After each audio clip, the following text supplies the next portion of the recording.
Sang Sabda telah menjadi manusia dan tinggal di antara kita. Para sahabat Sabda Hidup yang terkasih, jumpa kembali bersama saya, Frater Jimmy, calon imam Kuskupan Palangkaraya dalam permenungan hari ini. Jumat 9 Oktober 2020, Pekan Biasa yang ke-27.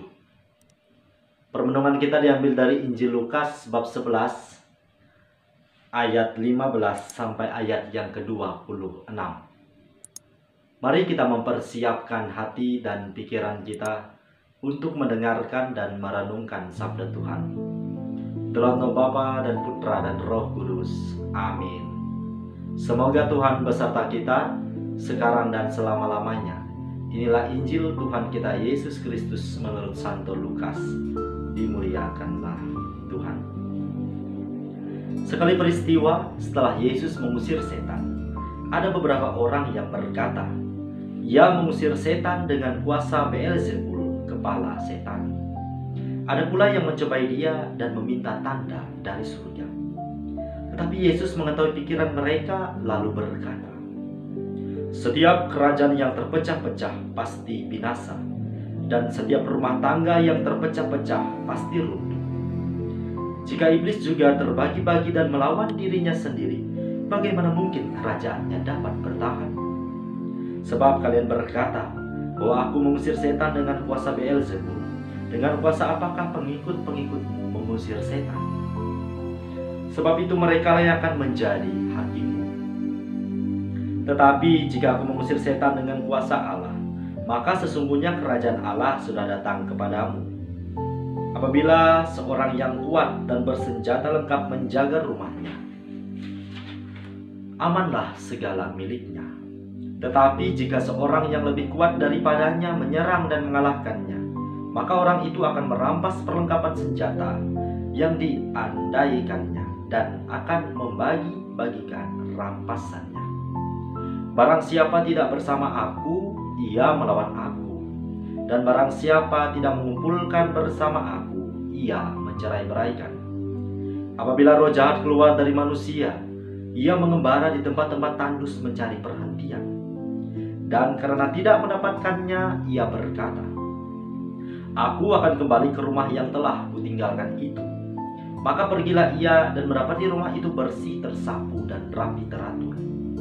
Lalu ia keluar dan mengajak 7 roh lain yang lebih jahat daripadanya. Dan mereka masuk dan tinggal di situ. Maka akhirnya keadaan orang itu lebih buruk daripada keadaannya semula. Demikianlah Injil Tuhan. Terpujilah Kristus. Para sahabat Sabda Hidup yang terkasih dimanapun Anda berada, salam sehat dan sukacita untuk kita semua. Dalam permenungan hari ini berangkat dari bacaan Injil yang barusan saja kita dengar, saya ingin mengajak kita untuk merenungkan beberapa poin permenungan.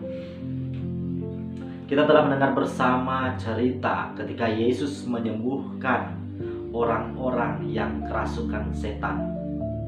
Ternyata masih ada beberapa orang atau beberapa kelompok orang ini yang belum percaya, yang masih menaruh kecurigaan terhadap karya Tuhan Yesus.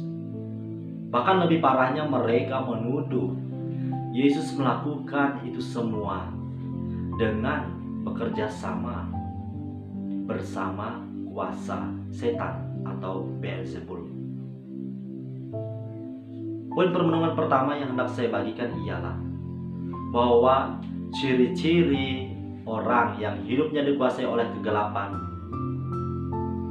yakni hatinya diliputi dengan kecurigaan, iri hati, dengki terhadap karya sesama.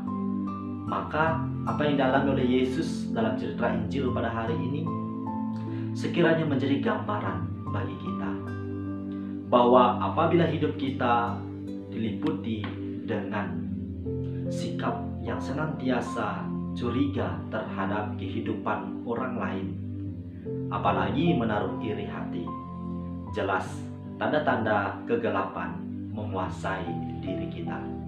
Maka Yesus menegaskan dalam bacaan Injil pada hari ini bahwasanya barang siapa yang terpisah dari Tuhan Yesus, jelas hidupnya diambang kehancuran.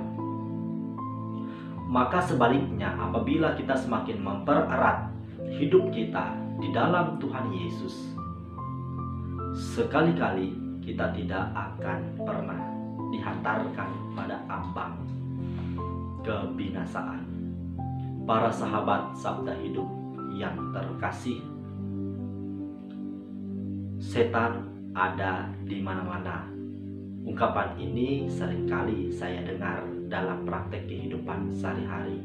Sekiranya Injil pada hari ini juga mendeskripsikan dengan sangat jelas bahwa setan-setan senantiasa berusaha keras untuk menguasai hidup manusia.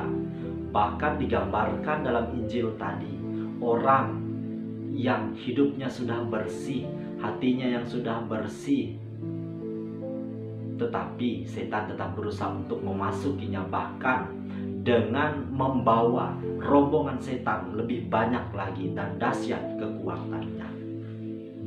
Maka saya yakin dan percaya bahwa semakin sering kita berdoa, semakin besar juga tantangan ujiannya dalam hidup kita.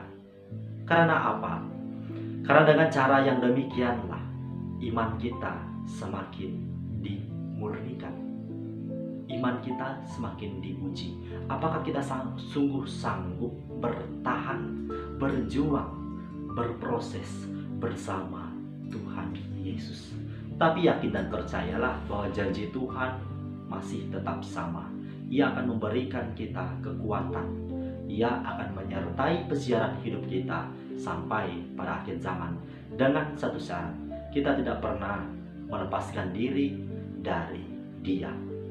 Maka berangkat dari permenungan ini, mari kita telisik batin kita. Apakah kita sungguh mau mengikat diri seerat mungkin pada Tuhan Yesus dan mau mengalami proses penempaan dengan cara yang Ia sediakan? Entah cara itu harus kita lalui dengan tetesan keringat bahkan air mata, maupun cara itu kita lalui dengan canda tawa. Semoga permenungan hari ini mampu menjadi bahan refleksi pribadi yang lebih mendalam. Semoga Allah yang Maha Kuasa memberkati kita, melindungi kita dari dosa, dan menghantar kita ke hidup yang kekal. Dalam nama Bapa dan Putra dan Roh Kudus. Amin.